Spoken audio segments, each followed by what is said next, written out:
Talking about who to be. To be. So, I was thinking about this. You started this business 19 years ago. If I'm Yeah, not mistaken. March 2007. The guy who started this business could not run this business today. What?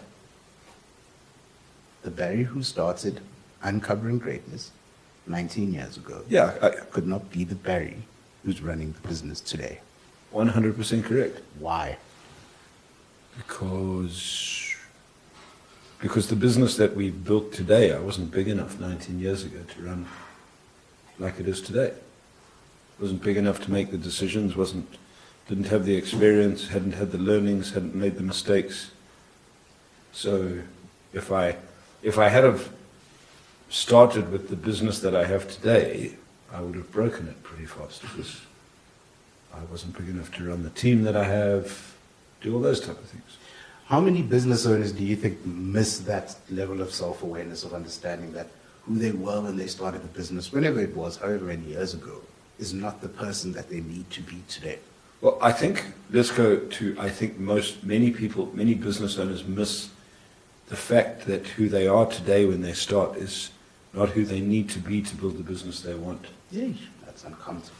Does- That's an uncomfortable one for people to hear. Does that make sense? Yes, it does. Is who I am today. If I start my business today and I employ one person and I'm struggling to get through that, but I have goals, dreams and desires of building a multi-million rand business with lots of employees, I don't know, let's say 50 employees and regional offices in the country, that's great. I can have that vision, but if I'm struggling to manage one person and myself to get things done, well, that's the growth path. So I see the vision of what I want, but then can you see the vision of who you need to be in order to be able to have that?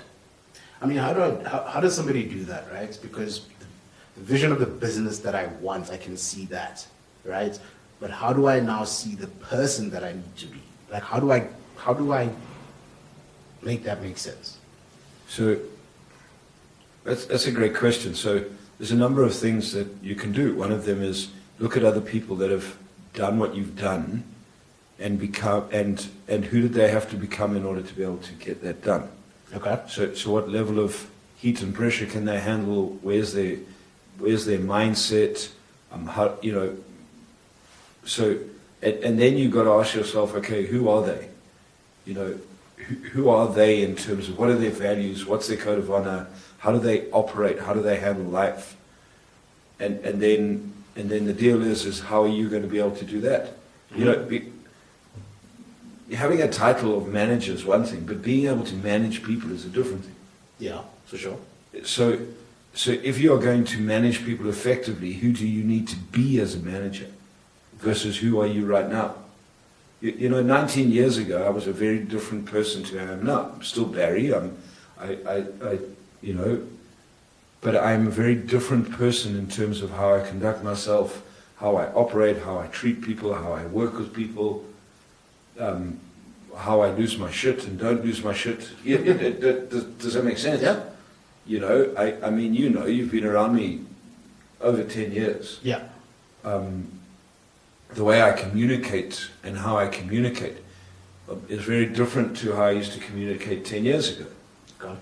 Yes, it is. It is. And because I've grown, because I've reflected on myself and gone, well, if I continue communicating like that, is that going to create the best results? Probably not. What do I need to change? Who do I need to become? How do I need to become? Sometimes, how do I need to become kinder? How do I need to become nicer? How do I need to become harder? How do I need to be able to have the tough conversations with people without blowing them out of the water? Mm-hmm. You can have a tough conversation with someone and just blow the shit out of them and blow them out of the water because you're an ineffective communicator. Or you can have a tough conversation with someone, and you've witnessed a couple of tough conversations I've had this week. Yeah.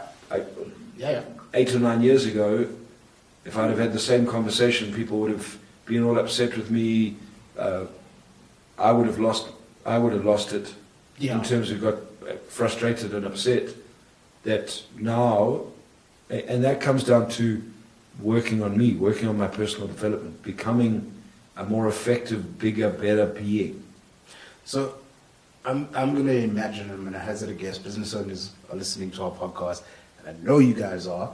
There's 77% of you who haven't subscribed. So subscribe. I've seen you guys. They're listening to this and they're going, well, yeah, Barry, I do personal development. I read the books. I listen to the podcasts.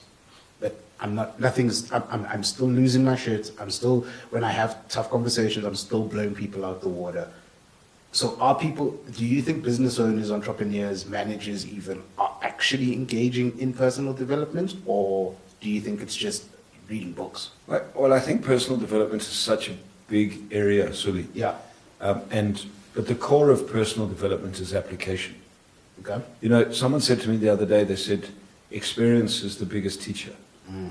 And in response, and I can't remember where I got this from. It wasn't me, but it was very profound. Someone said to me, they said, no, experience is not the biggest teacher, because if experience was the biggest teacher, we would all grow all the time, because we all have experience. By the mere fact that we live life, we have experience. True story. Okay, application and conscious learning through experience is the greatest teacher. Stepping back, going, okay, how did that go? Okay, well, yes, at least I had the meeting with the person and I confronted them, but didn't go as well as I would want it to.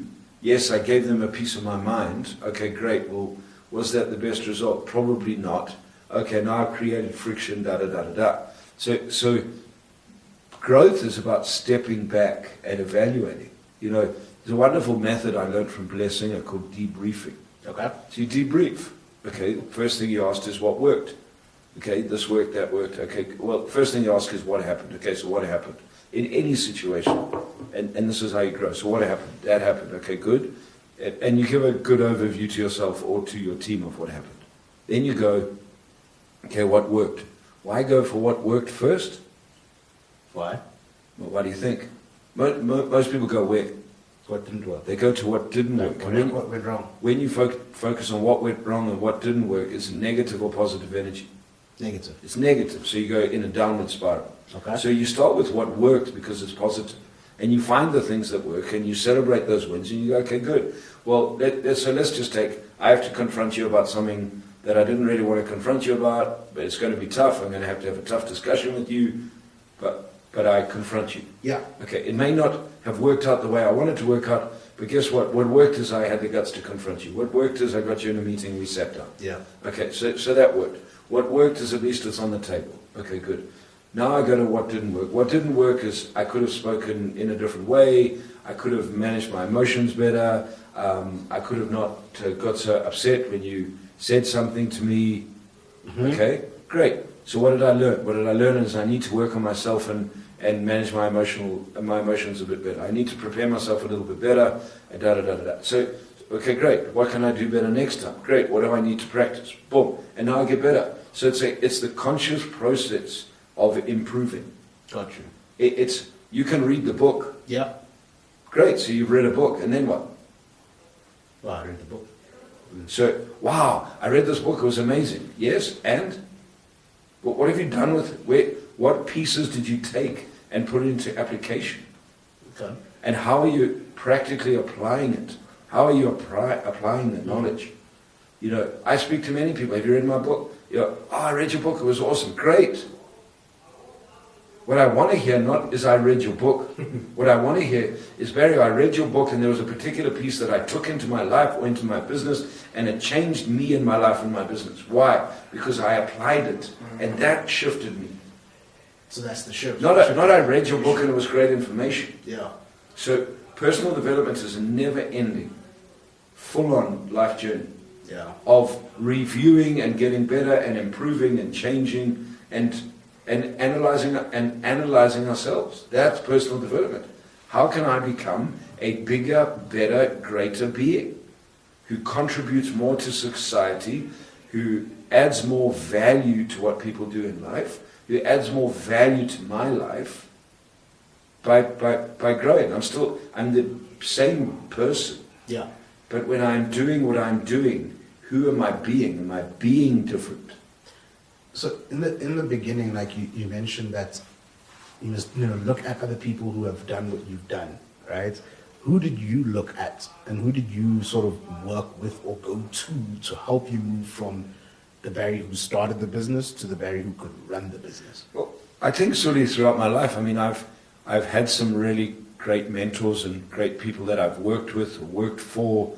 And did I always agree with the things that they did or said? No. Did I always agree with who they were in those moments? No. But what I did is I pulled things out. I mean, I'll give you an example. I look back at my dad. My dad was a very competitive person. Very good sportsman, very competitive. You see where it comes from now. But I never, ever, on the sports field, saw my dad lose his shit. Ever. And when I look back, and I was the opposite.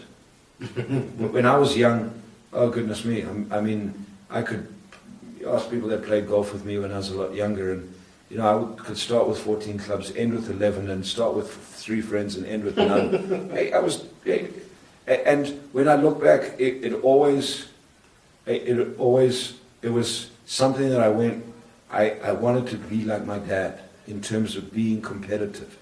And people would say, yeah, well, just make a decision. It's not that easy. I did a lot of work on me, a lot of work on my conditioning, a lot of work on my mindset, a lot of work on my attitude. Today, when I play golf, I'm very competitive, but I do not lose. I do not lose my temper. I do not get upset. But I had to acknowledge that in myself, because it was very easy for me to say, well, that's who I am. So do you get that? So there's a particular mentor, and that was a. Now, could I look at other areas of my dad and go, you know, my dad could have been better in that? Of course, because that's all of us. Yeah. You know, in terms of that. But there were specific things that I looked and went, when he's being that being, how would that affect me? How would that does that make sense? I had the opportunity. I mean, I started working when I started this business 19 years ago. I started it because Blair Singer made such an effect on my life in one of his events, and I wanted to learn what Blair did and how he did it. But also, I studied who he was. You know, his level of health and fitness has been a huge contributing factor to me focusing more and more in my life on being healthy and fit. Because I looked at him and went, wow, here's a guy. I mean, when I met Blair 20 years ago, Blair would have been in his early 50s, but maybe sort of same age as I am now. And, you know, and I looked at him and went, wow. And today I look at it and go, that's who I aspire to be. I don't do what Blair does. Blair does different types of health and wellness to me, different types of exercises. But it's the concept of being healthy. Does it make sense? Yeah. I had the opportunity of working with Robert Kiyosaki for many years, and when I looked at when I look at some of the things that Robert did and who he was being, I was like, you know, I need to be stronger. I need to be more determined in terms of my views and what I hold to be. For both of them, are there areas in their life where I went, I don't want to be like that? Yeah. Of course. And I hope there's people that hang around me and go, I want to be like Barry in this, but I don't want to be like him like that. Great. Well, because all of us have strengths and weaknesses that we have to work on. Yeah. But it's the ability to look at yourself and go, what are they bringing out in me that I need to change? What are they bringing out in me that I can get bigger at? Yeah, I mean, does that make sense? Yeah, and I mean, I think for me, for example, with like you, and like you're saying, for as long as we've known each other and been working together, probably maybe in the past 2 years, I would say like around health. That's what I've really looked at when it comes to you. And it's, okay, how do I become what he is in the sense of health? Making health a priority in my life. So much. I think that's the important part. It's not how do you become like me. It's how do you, if you see that the more healthy I become and the more focused on health, if that's an area in your life that you need to work on. Yes. Well, it's how do I become more in my life so that it affects my life like that. Does that make sense? Yeah. Because the reality is, if you become healthier, do you think it'll affect other areas of your life? Oh, it has. Yeah. Because because that area of becoming more disciplined. Yes. So now you start looking at that and going, shit, where else do I need to be more disciplined? If I can be more disciplined in this area, how can I be more disciplined in this area? Yeah. And that's the state of being. It's not, hey, Barry did a 100-mile run, I'm going to do a 100-mile run. No, and you know, the truth is that I've made that error before. Yeah, right? Without actually thinking about it. And when, well, I mean, I'm 20 years, 10, 15 years younger, so I should be able to do it, right? Like, he's doing it, I can do it. And then realizing, oh, shucks, no, that was a stupid what the hell? Well, come on, stupid brain. You're talking about doing a high rocks with me, aren't Talking you? about doing a high rocks. Talking about doing a high rocks. But you see, it's the ability to push yourself. Yes. But also to, and lots of lessons would have come out of that. You know, I mean, so like I would challenge you and go, okay, well, so where else are you making commitments that you shouldn't be making? Oh yeah, that trickle down effect really did happen. Okay, and then where else are you making commitments that you committed to, but then you pull out? Many areas. So now you can look at that and go, okay, where else is that happening? Yeah. Okay, well, yes, it's happening in my life. Great. Well, is it affecting my life? Yes or no? If it is, well, start changing it. It's not I didn't jump all over you and say, Suli, how dare you? No. I mean, the fact is that the only reason I entered the high rocks was because you were going to do it with me. Yeah. But the reality, and I didn't make it all about you and go, oh, well, because you got to be able to get those lessons. And that's personal development. That's the being. You're either going to get those lessons or you're not.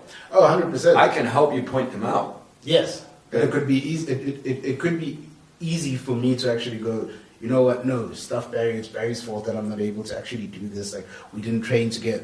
I could have made all the damn excuses in the world. Well, I could have made all the damn excuses that I paid for it, and and you better pay me back, and da da da da da da. It could have become a whole thing that wouldn't have benefited either of us, to be honest. Well, so when I looked at that, I go, okay, well, great. So I committed to it. So how does that affect me? Is it good behavior, bad behavior? Well, I made the commitment, so I'm going to do it. And I carried through it. Yeah. I mean, some other people said to me, oh, well, Suli's not doing it, so why are you doing it? Because I committed to myself, I'm going to do it. And that's an interesting one, actually, right? I would have flipped this into business owners. Committing to things and sticking to what you said you're going to commit to. That's such a big, and I mean, our last episode we were talking about leadership.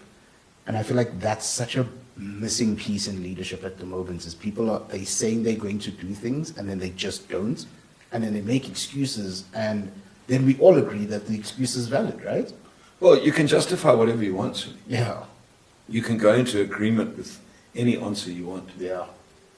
But you know, I was listening to a piece in a wonderful book I'm reading, and the guy's talking about it's called the Awe of God. And the author's John Bevere, and he's talking about conscience, our conscience. And he said, you know, we all have this conscience. And, you know, what I've learned is deep down inside, you know where you're lying to yourself. Damn. You can tell yourself all you want mentally, but spiritually and in deep down, you know, dude, you do this all the time. You can hide away from it, you can justify it, you can deny, you can do all that sort of thing. But somewhere deep down inside, you know, where else do I do this? Where else am I acting like this? Where do I like this person I'm being? No. Well, no, stop justifying. Mm-hmm. Do you or not? No, I don't. Okay, good. Well, if you don't, what are you going to do about it? And it's personal development is that the honesty to, the ability to be really honest and truthful with yourself. Yeah. And then the ability to go, okay, well, do I want to change it? Yes. What's the process of changing? How am I going to change it? How do I become more and more aware and conscious of what I need to do? And how do I become, and I'll say it again, a bigger, better, greater person, a bigger, better, greater being. Yeah. You know, and the more you change yourself, the bigger the things that you can create in life. I mean, you just look at what's happening in South Africa at the moment. Yeah. In some of the things, we're not working. If you're becoming a bigger, better, greater being, people wouldn't be doing some of the things they do. No. You get it. So that for me is personal development. So let's take it back into the business context, because that's what this is. is where are you, and I love what you said, it's where are you committing as a business owner to do things and not doing them? Where else are you doing that? Well, in your business, commit, get it done. If it works or doesn't work, you'll learn, then you move on. 100%. But how are you leading, and who are you leading? Because you've got to lead yourself first. Yeah. And that's personal development, the ability to lead yourself first. 19 years ago I started this business. My single greatest fear was public speaking. You know that. That was my biggest little voice. Which is crazy, actually. Yeah. And people today, they do not believe when I'm in a room and I'm speaking and I do what I do. When I say, guess what my biggest little voice is in life. Guess what my biggest fear is in life. 99.9% of the time, no one ever comes up with public speaking because they watch what I do in the room and they go, "There's no ways that would be their thing." Well, since I've seen it, I see you on videos. I'm seeing all your stuff. There's no way that you're afraid of speaking. You speak. It's what you do. How could your biggest little voice be public speaking? And that's what I taught myself to get through. How do you teach yourself to do that? Because I feel like that would be such a great lesson in terms of I feel you can apply it to anything. Well, the first thing I did is I found a guy who taught something that I could follow. It's called Little Voice Mastery. Okay. I went through the 21 tools and techniques. I didn't just read the book. I started applying them. I applied them. I've had many people come through our organization. I say, read Little Voice Mastery, start applying them. Yeah. How many people apply them? No. Very few. Read the book and tell me the book. Oh, it was wonderful. And I go, okay, well, how do you handle success? Right? Yeah. How are you handling failure? How are you repositioning your moods? What mood are you in? Does that make sense? And you start applying what you're learning. So that's how I started. Why did I decide I wanted to work with Blair? Because he put me on stage and got me to confront my little voice. That little voice of public speaking.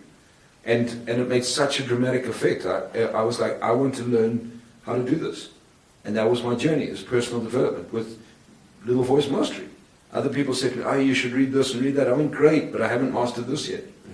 And that's what I did. Yeah. Does that make sense? So it's the application, and that's how now I'm very conscious of my little voice, very conscious of my strengths and my weaknesses, very conscious of the things that can trigger the wrong responses, very conscious of when those responses are coming.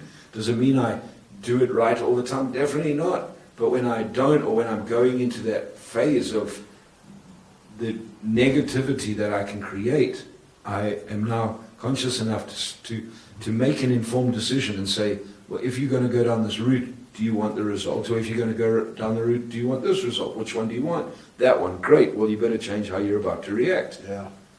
And it'll be a constant journey for the rest of my life. Because we're beings evolving, becoming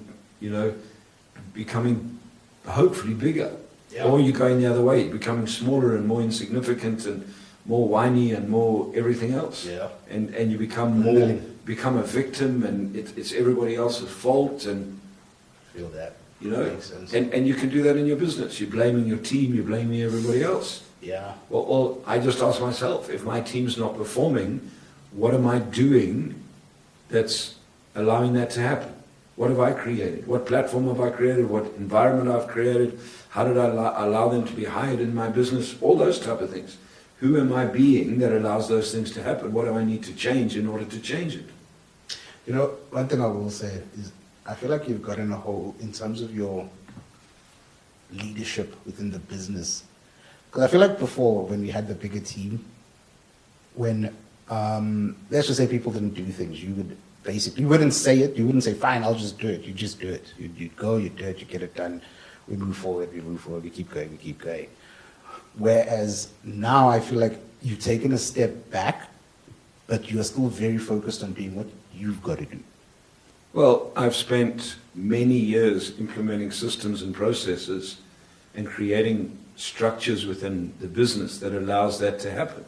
But if I hadn't have done those first things, I wouldn't have learnt the mistakes that I made in order to be able to shift and change. That's solid. So if I hadn't have done everything myself and got frustrated and paid people who didn't perform, I wouldn't have gone to the next step of, I'm not going to hire people who don't perform. I'm not going to do this. I'm going to focus on what I need to get done. I'm going to focus on my piece, and I'm going to hold my team at a much higher level of accountability. Yeah. I'm not, does that make sense? But you've got to go through that journey of, okay, how did I allow that to happen? How did I allow a team to come in and not do the performance, and why? Okay, so you apply those things, and you get bigger and change. And we're all on our journey of change. Yeah. You know, there's not a, fortunately or unfortunately, there's not a cookie cutter approach that like, just put this down and this is what you do. No, because when you are putting in processes, when you're doing, all of us are dealing with our being more than our doing. Yeah. And it's who you are being that slows you down, speeds you up, all those type of things. But because we have different journeys. You know, I can decide that I'm going to launch a product today. By the end of the week, I'll have developed it. Yes. And I'll be on the phone selling it to someone. Yes. This is a fact. Okay. Now, I can teach someone exactly how to develop the product, how to do that. But their little voices will get in the way, that it may take them 6 months to get it to market because of a whole lot of stuff. Same doing, but the different mindset being in order to get it delivered on. So, yeah. Does that make sense? Big time. So, and that's why personal development and who you need to be is, in my opinion, the single most important thing in life. That's one of the first lessons I got from Robert Kiyosaki. He didn't say to me because, you know, when I said to him, Robert, you know, what's the one key thing you would attribute to your success? He didn't tell me it's because of where he grew up and the family he grew up in and whether he had a degree or didn't have a degree. You know, all the things that people blame on why they don't have. Yeah. Or why other people have and they don't have. You know, all those type of things. The culture that I come from, where I grew up, whether I was rich or poor. And he didn't say any of those things. What he said is, because I can overcome a much bigger little voice than you. Because I've spent more time, effort, energy and money on investing in myself than you have. Yeah, you know. And that's an uncomfortable truth then. Well, it's the truth. So Yeah. whether truth for many people is uncomfortable because we don't embrace it. Yeah. It is uncomfortable. So you embrace the truth. You know, I mean, I'll go back to, I ran this 100-kilometer backyard ultra over the weekend. Yes. And, you know, up until that point, I'd never run more than 26.5 kilometers in my life. Okay. And in 24 hours, I ran nearly 2.5 marathons. Never run a marathon. And there were many places in that journey, just like business, where I had doubts. No, really? 100%. I was like, I got past 30 Ks and I was like, yeah, I think I can keep, I knew I could keep going, but I didn't know how long I could keep going. I didn't know the journey that I was really going to. What I knew is that every hour I had to get up and run 4.2 Ks, come back and do what I had to do. But I embraced the learning journey. I embraced the fact that there were dark times, and at times I could have gone, it'd be much easier just to wrap up, go to sleep and say no, because that would have been the easiest thing to do. But on the other side of my mind, I was going, how am I going to deal with it tomorrow morning? When everyone's finished and I didn't, how am I going to deal with it? Which feeling do I want? And you know, and then I mean, I hadn't seen, there was a poster behind me that, and I might have even said it yesterday, but there was a poster, or in our last podcast, there was a poster behind me, and I went to take a lie down on my mattress, and it's the first time I really looked at the poster, and it said, you know, pain is temporary, quitting is forever. Yo. And it just, in that moment, it just sort of spoke to me there and then. It was like, okay, dude, you ain't quitting.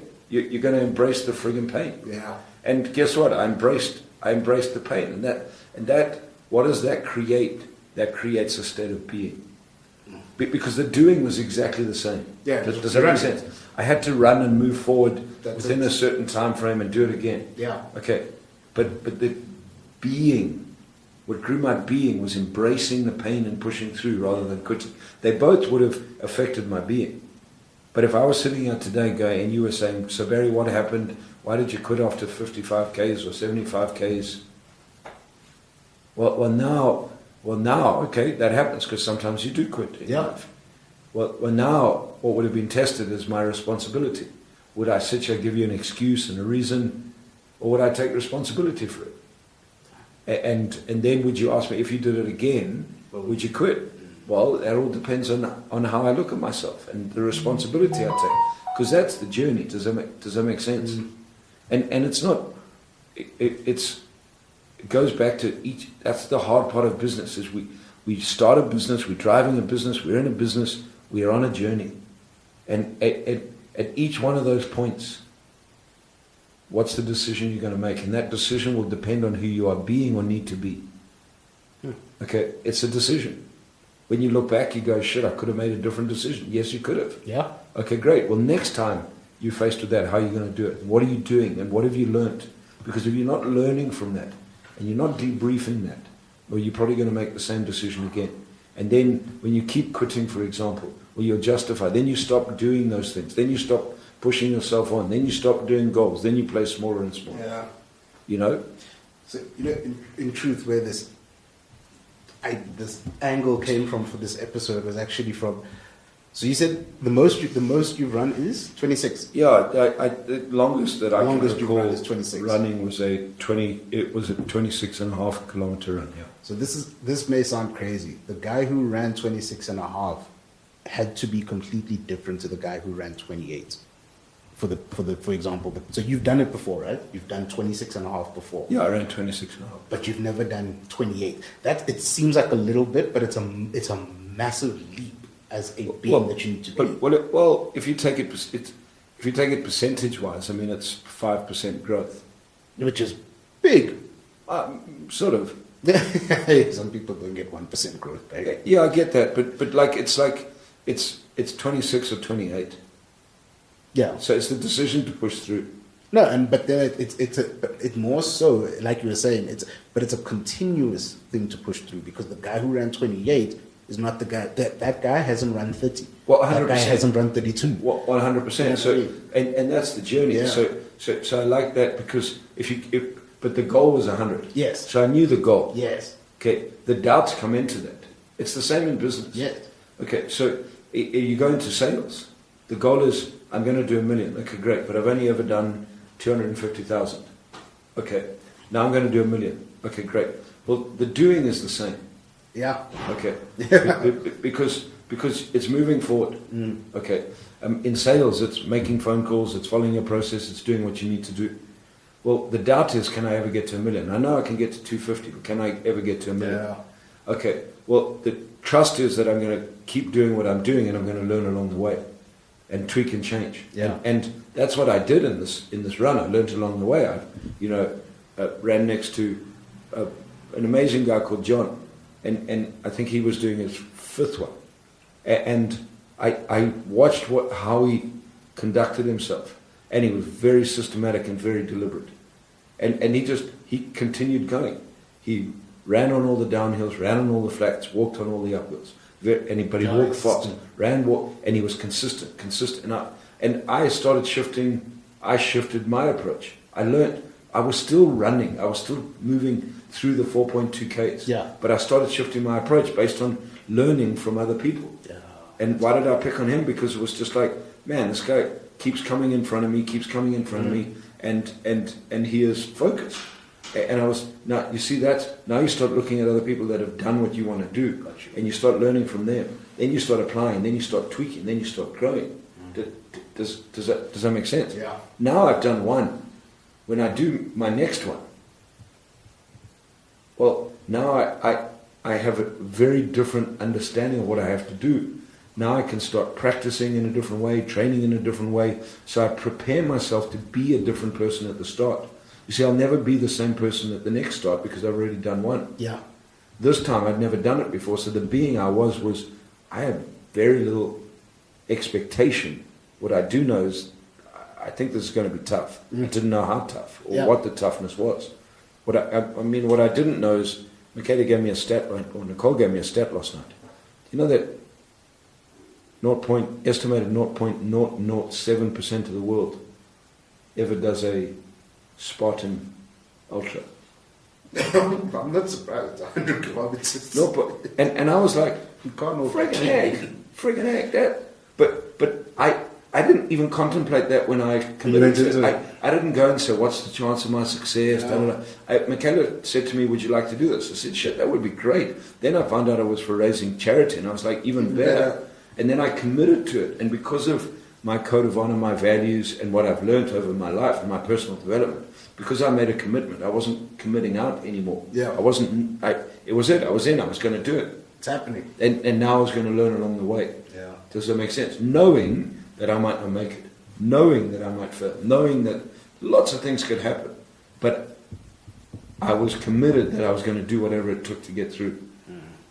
But that's a state of being. It is. That you get there. Yeah. So my final thought, final question, final thingy for you. You had a few mentors in your time. Yeah. And I want to be very clear on this, because I've even seen it on our post, people commenting, my mentor, Barry is not your mentor. I don't mean to be mean, but just because you follow him and you see what he does, he's not your mentor. So Barry will explain that better. But who would you say has been your toughest mentor in your 30 plus years in business? So first thing, let me just explain what Suli's talking about, mentor. And this is my opinion.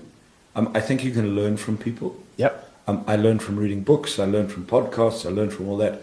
But I believe a mentor is someone who you work directly with, who understands where you're going, and who has a direct input into what you're doing. Direct input, not you are learning from what they are saying on a podcast. That's someone you're learning from. Yeah. So a mentor is someone who understands who you are, understands what you're doing, understands your goals and desires, and will help you achieve that by coaching you, training you, pushing you, and giving you their perspective. Mm-hmm. Okay, so that's just my take. Is a mentor is someone who knows you personally and works with you personally. Yeah. Okay, so I have many clients who I mentor and have mentored over the years, but I have many people who read my books and do all that.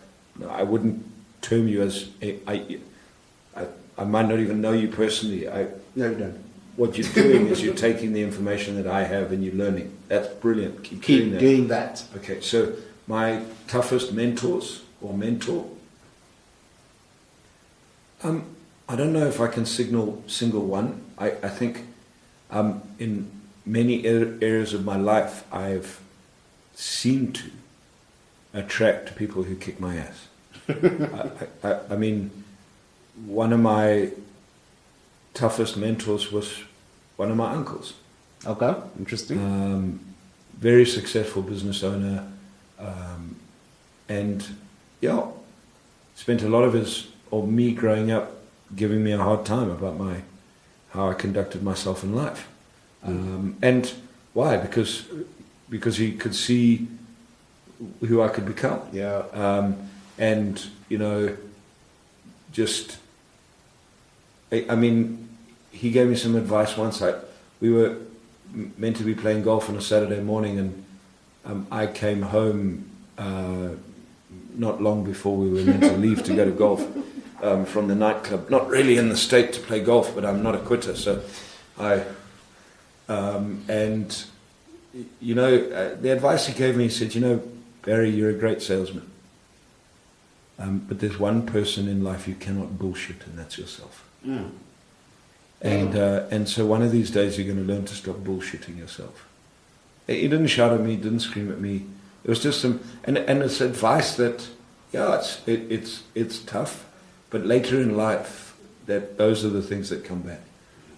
Kelly Ritchie's, when Kelly told me, and you'll hear it on one of my other podcasts, when Kelly said to me, "You're fat, lose weight." Man, that was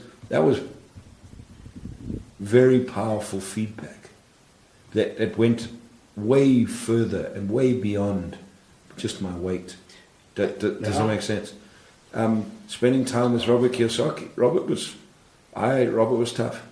I had but when I look at the 3 years that I spent on stages with him, being mentored by him, building Awaken Your Financial Genius, doing all that sort of stuff, and then I hit COVID. working with him had prepared me unknowingly for what I didn't know was coming. Blair was tough on me. So I think when you're open to learning, and there's that saying, when the student is ready, the teacher arrives, or the teacher appears. Are you open to learning when the teacher's there? And in different areas of your life, there will be different areas of toughness. And the bigger you get, the tougher the teacher, and the more you can handle it, the more you can grow, and go from there. Some of my toughest mentors have been some of my clients. Oh. Just because I go into businesses and help and teach them, they also operate in other areas that I need growth in. Yeah. And when you create that exchange and reciprocity, they can call me on, Barry, if you did this in your business, it would change. Yes, yeah. So, I think it's learning's tough, but man, it's a gift. Yeah. And I don't mean learning to get an exam and pass a test. No, I mean learning to change yourself. Yeah, that is tough. And being open to change and being open to confront yourself. And go from there. One of my toughest mentors has been my wife, Nicole. It's tough. Well, because I value our relationship so much. Yeah. And I understand I have many weaknesses. And that sometimes when she points them out, it's like, that's the truth. And she's actually being truthful, not because she wants to be nasty, because she actually loves me. Yeah. And I can be an asshole about it, or I can go, okay, well, what part am I playing in it? So, people that are around us in our life, what are we prepared to learn from them? See you next week.